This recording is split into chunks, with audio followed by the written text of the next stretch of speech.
शंभो शंभो शंभो महादेव महाकाल रूप शंभो महादेव शंभो शंभो शंभो शंभो महादेव महाकाल रूप शंभो महादेव शंभो शंभो शंभो शंभो महादेव महाकाल रूप शंभो महादेव.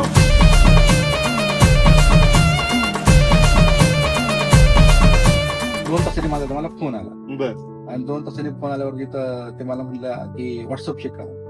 मी व्हॉट्सअप अरे यार मला मुकडा आला होता. हा. मग मी त्या 4 लाईन्स वाचल्या आणि यार म्हटलं हे मला जसं पाहिजे होतं बर तसं मला मिळालं. कसं असतं ना की हा. संगीतकार म्हणून ज्या वेळेला आपण एखादी धून डोक्यामध्ये येते किंवा आपण त्याच्यावरती काम करतो बरोबर तर आपल्या डोक्यामध्ये ना काहीतरी कन्सेप्ट रेडी होत असतो. म्हणजे की त्याचं डिझायनिंग कसं असेल, बरोबर त्याची बांधणी कशी असेल त्या ट्रॅकची.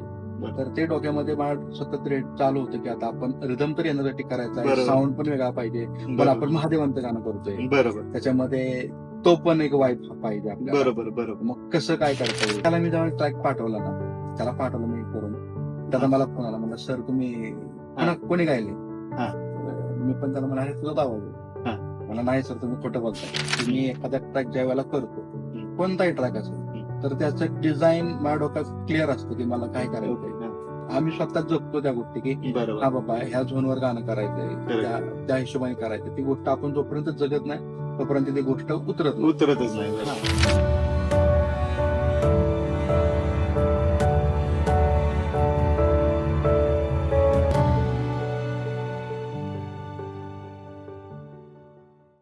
नमस्कार, मी सूरज बाबर.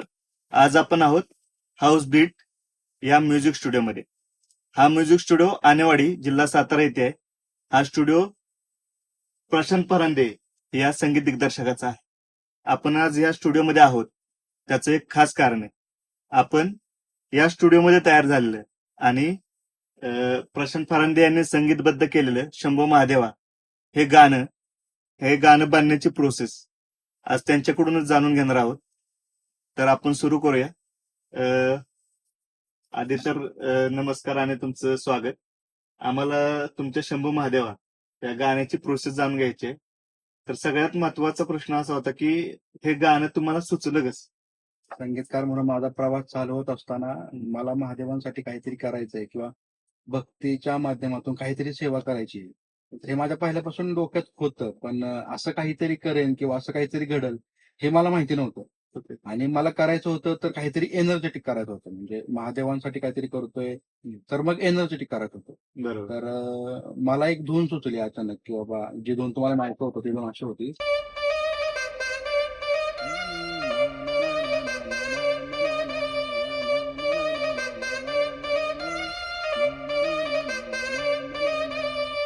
हे मला पहिल्यांदा सुचलं. ओके हा मग ह्याच्यावरून मला असं वाटलं की यार आपण ह्या ट्यूनवरती महादेवांचं गाणं करू शकतो. एनर्जेटिक पण वाटतंय, त्यात मजा पण आहे, तर म्हणलं करू शकतो. ओके आणि मग मी हीच एवढीच धून माझ्या डोक्यामध्ये सतत रिपीट ऐकत होतो. त्याच्यामध्ये एनर्जी क्रिएट करत होतो. किंवा ते होते का नाही ते मला अजून त्याच्यामध्ये मी काय वेगळं करता येईल ह्याचा एक विचार माझ्या डोक्यामध्ये चालू होता. ओके म्हणजे हे तुमच्या गाण्याचं मूळ होतं की ज्याच्यातून तुम्हाला सुचत गेल्या पुढे गोष्टी सगळ्या. हो. आता हे झालं म्युझिकचं आणि ह्याच्यावर तुम्ही आणखी म्युझिक आणि रिदम वगैरे तर विचार केलाच असेल. पण म्युझिक किंवा कोणती आता सिनेमा जसं आहे तशी टीमवरची गोष्ट आहे. म्युझिक सुद्धा टीमवरची गोष्ट आहे. बरोबर अगदी. तुम्ही संगीत दिग्दर्शक आहात बरोबर आहे, पण तुम्हाला त्याच्यासोबत टीम पण लागणार. तुम्हाला मिक्स मास्टरिंग करणारा माणूस लागणार, रिदम करणारी माणसं लागणार, गीतकार लागणार. सगळ्यात महत्वाचे शब्द आहेत. बरोबर गीतकार लागणार, संगीत म्हणजे गाणारा म्हणजे गायक लागणार. बरोबर तर यांच्याशी तुमचा समन्वय कसा असतो? किंवा आता पहिलं येणार होतं ते तुमचं गीत. बरोबर.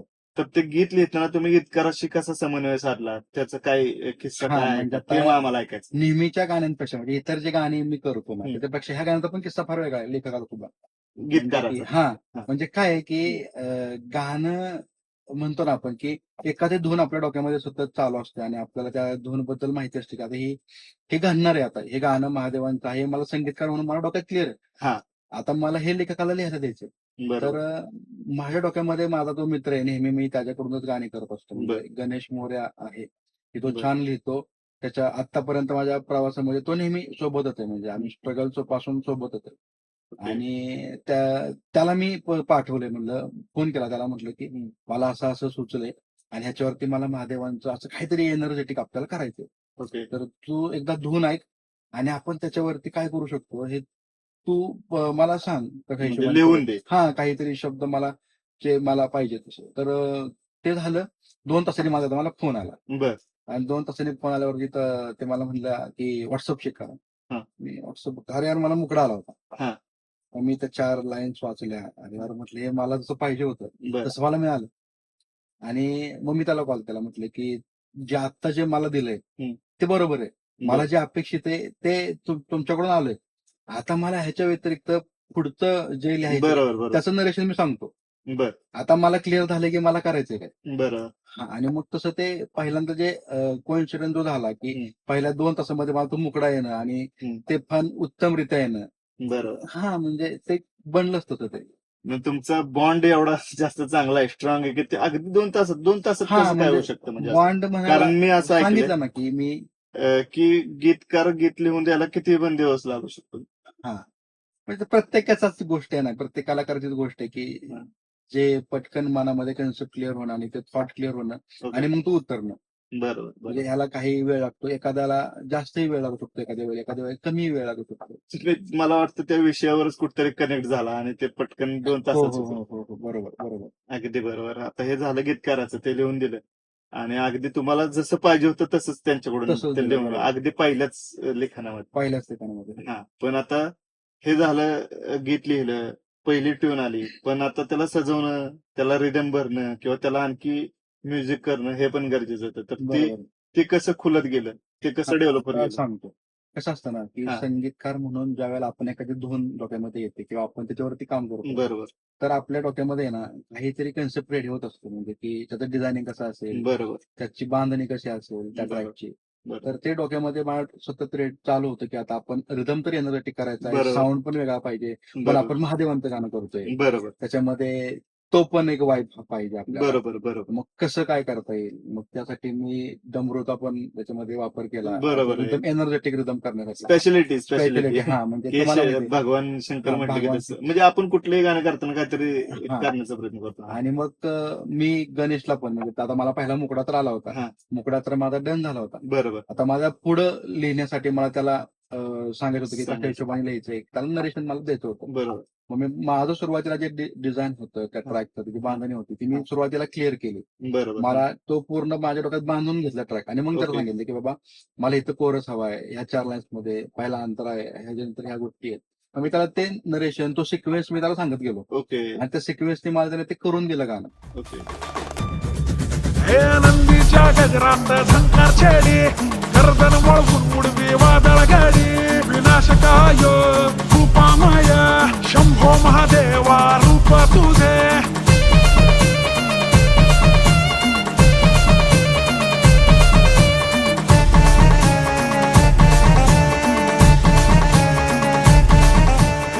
तर अशा पद्धतीने तुम्ही समन्वय साधून त्या गोष्टी करत गेला. आता हे झालं गीतकाराचं ह्याच. बरोबर तुम्ही जसं म्हणलं की त्यामध्ये डमरू ऍड केला. बरोबर. डमरू शिवाय पण आणखी गोष्टी तुम्ही ऍड केल्या असतील. हो नक्कीच मी तुम्हाला दाखवतो. हा. डमरू सोडून पण मी इतर म्हणतो ना की डमरू ते आहेच ते आहे, सोबत बरोबर. आहे. तो आपण त्याला एक बेस धरून करतोय. पण बरोबर. त्याला अँबियन्स क्रिएशन नावाची गोष्ट असते. बरोबर, म्हणजे की बरोबर, ते बरोबर. संगीत भरगच्च वाटलं पाहिजे, खरं. एनर्जी क्रिएट झाली पाहिजे. बरोबर पण त्या हिशोबाने पण मी काही गोष्टी ऍड केल्या त्या तुम्हाला दाखवतो.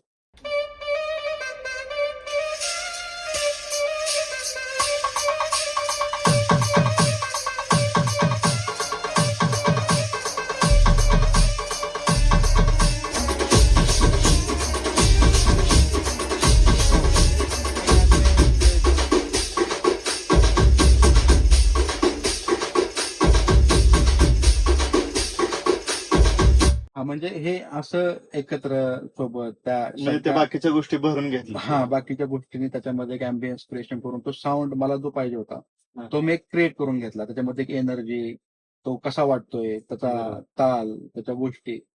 आणि मग ते सगळं झाल्यानंतर मग मी गणेशला पाठवलं की यार हे असं असं झालंय. अशा पद्धतीचं. हा अशा पद्धतीने मग मी त्याला पाठवलं की अरे हा मग याच्यावर तर तू लिहून दे. ओके. आता हे झालं गीतकाराशी तुमचा समन्वय, पण आता वादक पण असत. वादकाशी कसं तुम्ही म्हणजे समन्वय साधला किंवा कशा पद्धतीने त्यांच्या आता तसं खरं सांगायला गेलं हा. तर ह्या ट्रॅक मध्ये ना असं लाईव्ह असं काही केलं नाही. लाईव्ह नाहीये? नाही जे आहे ते ओके. प्रोग्राम ट्रॅक आहे. ओके. हा म्हणजे जे तुम्ही ऐकता आतापर्यंत जे सगळं मी तुम्हाला दाखवलं ना ते हा. सगळं प्रोग्राम ट्रॅक आहे. ओके. त्याच्यामध्ये लाईव्ह असं काहीच नाहीये की जे मी एखाद्या आर्टिस्टला बोलवलं रिदम म्हणजे हे आर्टिस्ट सगळं तुम्ही सगळं हा. पीसीवर बसूनच जागेवर केले. हो, आता टेक्नॉलॉजी फार पुढे गेली. साऊंड अवेलेबल आहेत. आपल्याला बरोबर. युनिक साऊंड लायब्ररी अवेलेबल आहे. ओके. आपण त्या माध्यमातून करू शकतो आणि प्रोग्रामिंग तूनच झालेलं गाणं आहे. वा वा वा छान. आता झालं आपण रिदम पण झाला, पण सिंगर महत्वाचा आहे, वा, त्याचा अगदीच. आवाज महत्वाचा आहे. आता आपण तो गाण्याच्या हिशोबाने चॉईस करत असतो. तर बरोबर. मग ह्याचा सिंगर तुम्ही कसा चॉईस केला किंवा सिंगरशी तुम्ही कसं समन्वय साधला, त्याला काय सांगितलं, त्याच्याकडून काढून घेताना काय गोष्टी कराव्या लागतात त्याबद्दल थोडंसं सांगा. हा, आता सिंगरचा पण विषय असा आहे की हा. मला जे टेक्स्चर हवं होतं ह्या गाण्यासाठी हा. ते डोक्यामध्ये जेव्हा माझं म्युझिक रेडी झालं, बरोबर. शब्द आले माझ्याकडे, माझ्या डोक्यात कन्सेप्ट रेडी होती, ट्रॅक डिझाईन झाला होता. आता मग मला त्यासाठी एक वेगळं काहीतरी टेक्स्चर पण माझ्या डोक्यात क्लिक होतो. हो. कसं होतं ना, काही वेळेला आपण काय करतो हम्म. की बऱ्याचदा गाणी अशी बनतात की काही सिंगर आपल्या डोक्यात असतात बरोबर.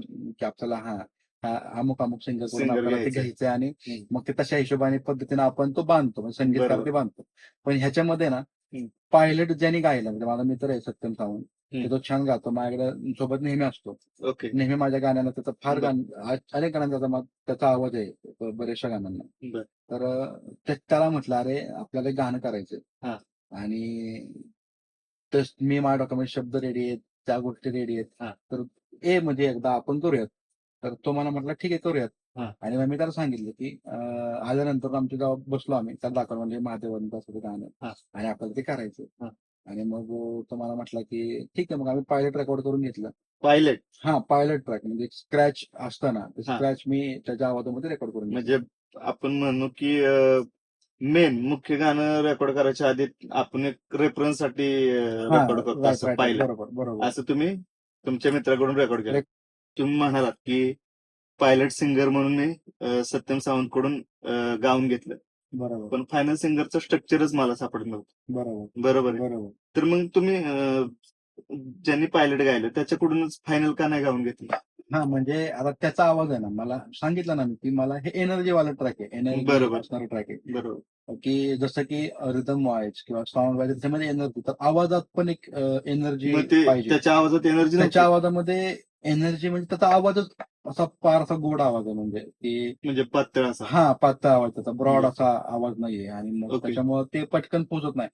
की कसं असतं ना की गाण्याला जसं म्युझिक, बऱ्याचशा गोष्टी, शब्द महत्वाचे, त्याचा आवाज पण महत्वाचा असतो. बरोबर. त्या गोष्टी, त्या शब्दांचा अर्थ ते पोहोचला पाहिजे समोरच्या लोकांपर्यंत बरोबर. किंवा त्या गाण्यामध्ये पण तो उतरला पाहिजे. बरोबर. तर तसा फार त्याचा आवाज जसा पाहिजे होता तसा टेक्स्चरमध्ये त्याचा आवाज नव्हता. ओके. आणि त्याच्यानंतर ज्या वेळेला मी त्याच काम करत असताना, मी ट्रॅकवर काम करताना उकलवर जेव्हा शिफ्ट झालो, तेव्हा मग मी उकल मोल्ड करायचा प्रयत्न केला. तर त्याच्याच उकलला मी त्या झोन मध्ये शिफ्ट केला ओके. आणि तो झाला आणि तो टेक्स्चर मला आवडला. मी ओके. तुम्हाला ऐकवतो, हा त्याचा ओरिजिनल आवाज होता जो की त्याने गायला होता तो. ओके.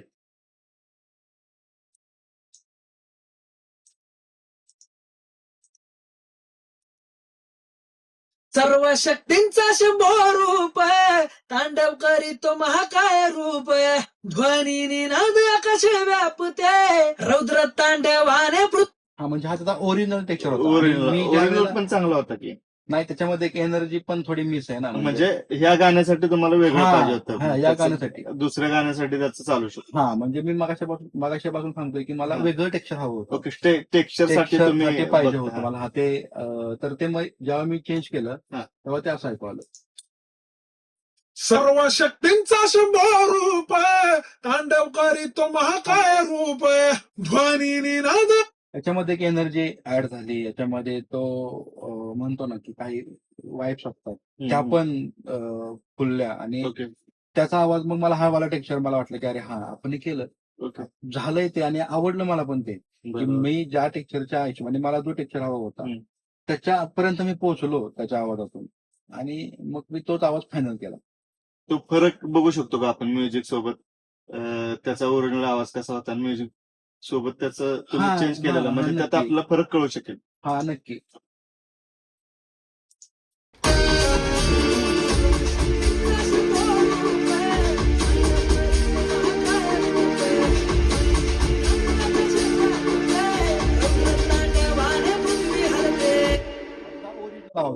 ओरिजिनल. हा आणि ज्यावेळेला मी त्याच्यावरती काम केलं, जो चेंज झालेला उकल तो हवाला होता.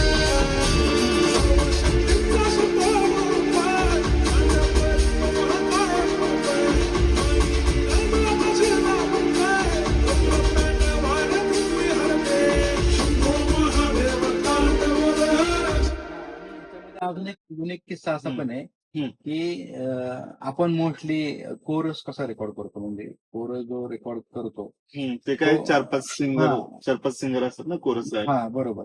ह्याच्यामध्ये मी त्याच्याच एक वेगळ्या वेगळ्या टेक्स्चर मध्ये त्याच्याच आवाजात मी डीटीज रेकॉर्ड केले आणि त्याचा डिटीज म्हणजे काय? डीटीज म्हणजे की तोच गातो वेगळ्या वेगळ्या एकच सिंगर एकच singer गातो. तोच गातो.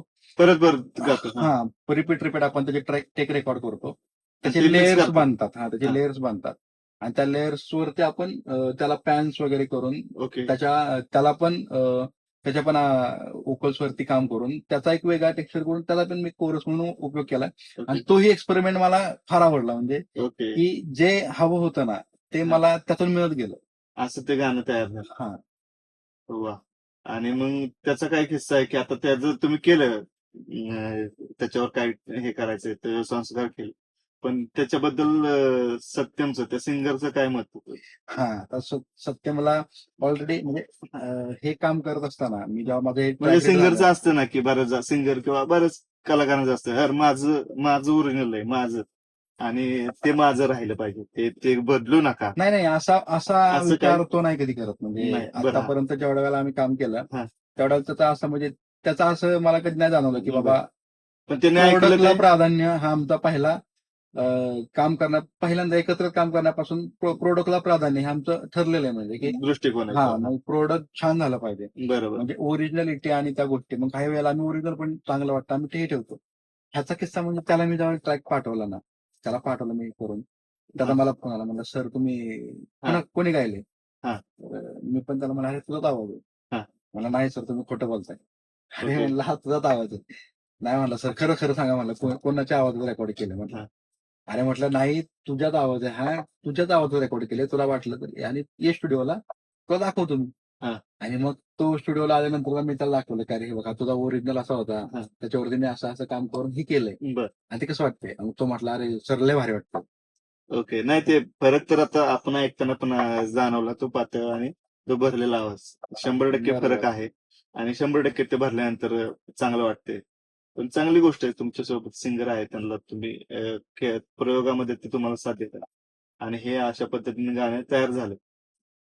ते ठीक आहे तयार झाले, पण आपल्याला जोपर्यंत प्रेक्षकांचा फीडबॅक घेत नाही, प्रेक्षकांकडून आपल्याला कळत नाही, तोपर्यंत आपली कलाकृती पूर्ण होत नाही.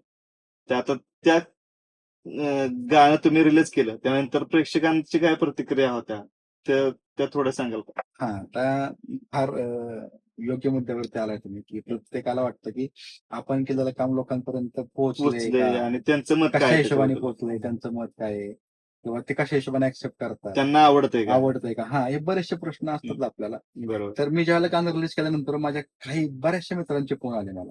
हा. बऱ्याचशा मित्रांचे फोन आले की अरे यार फार भारी साऊंड करते, काहीतरी वेगळं वाटतंय, सिनेमाचं गाणं केलंयस का, तर कोणत्या सिनेमाचं केलंयस. परत त्याच्यानंतरून एकाची फार सगळ्यात जास्त कमेंट्स मला आल्या त्या गोष्टीला, ज्या गोष्टीला मला फार बरं वाटलं की मी आवाजावरती काम केलं आणि सिंगरच्या आवाजावर आवाजावर. सिंगरचा आवाज होता. अरे आवाज मस्त भेटलाय, कुणी गायले, म्हणजे ह्या ज्या गोष्टी आहेत ना, ह्यातून मला फार बरं वाटलं की अरे आपण एक्सपेरिमेंट केला आणि तो लोकांना पटतोय. ओके. आणि मुळात तो इलेक्ट्रिक न साऊंड न करता तो नॅचरल साऊंड करतोय. बरोबर. त्याचा आवाज इलेक्ट्रिक साऊंड न करता नॅचरल साऊंड करतोय आणि ते लोकांना पटतंय, लोकांना आवडतंय, त्याच्यावरती लोक एन्जॉय करतायत. ओके. ह्यापेक्षा बेटर काय असू शकत नाही एखाद्या कलाकारासाठी. बरोबर आहे. शेवटी आपण करतो प्रेक्षकांसाठी आणि त्यांची प्रतिक्रिया फार महत्वाची असते आपल्यासाठी. जशी त्यांची प्रतिक्रिया आपल्यासाठी महत्वाची असते, तसं आपलं सॅटिस्फॅक्शन पण आपल्याला महत्वाचं असतं. अगदीच. आणि आपण म्हणजे तुम्ही आता हे गाणं केलं, तर तुम्हाला तुमचं मत काय आहे गाण्याबद्दल? तुम्ही सॅटिस्फाईड आहात? हा 100%. म्हणजे की मी एखादा ट्रॅक ज्या वेळेला करतो, कोणताही ट्रॅक असेल, तर त्याचं डिझाईन माझ्या डोक्यात क्लिअर असतं की मला काय करायचंय ओके. हा.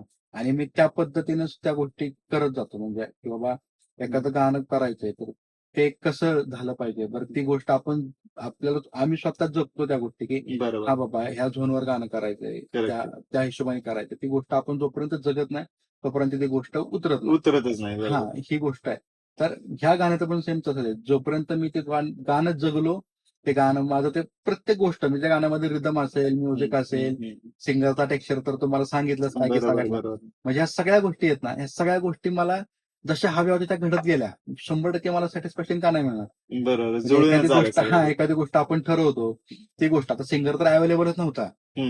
नव्हता अवेलेबल. ती गोष्ट ते टेक्स्चर मिळत नव्हतं मला. तरी ते मिळालं. म्हणजे ते सॅटिस्फॅक्शन थोडंसं 20-19 होतं ते. हा. पण ते 20-19 पण कम्प्लीट झालं. बरोबर बरोबर. त्याच्यामुळे सॅटिस्फाईड तर मी 100% ह्या ट्रॅकला. मस्त आहे, चांगलं आहे. आता हे गाणं प्रेक्षकांपर्यंत पोहोचलंय, पण बरेच आमचे प्रेक्षक असतील की ज्यांनी हे गाणं ऐकलं नसेल, तर त्यांना हे गाणं कुठं ऐकायला मिळेल? त्यांनी कुठं किंवा काय सर्च करावं म्हणजे ते गाणं मिळेल? शंभो महादेव हे गाणं आपलं मराठी या युट्यूब चॅनलवरती अवेलेबल आहे. तुम्ही जाऊन नक्की बघू शकता. स्पॉटीफाय, इंस्टाग्रामवर सगळीकडे जे ऑडिओ प्लॅटफॉर्मचे सगळीकडे गाणं काय आहे available आहे. त्याचं? शंभू महादेव असं शंभो टायटल? महादेव हे टायटल आहे. शंभू महादेव टाकलं तर ते येणार. हो. ठीक आहे. आता झालं, गाणं झालं, सगळं झालं आणि गाणं ऐकतील आमचे प्रेक्षक पण ऐकतील. पण नेक्स्ट काय?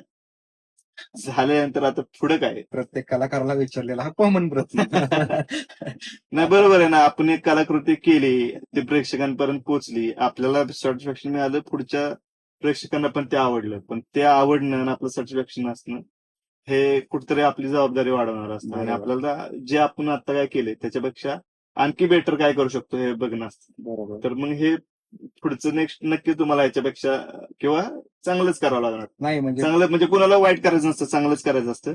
तर मग हे नेक्स्ट काय असणार आहे?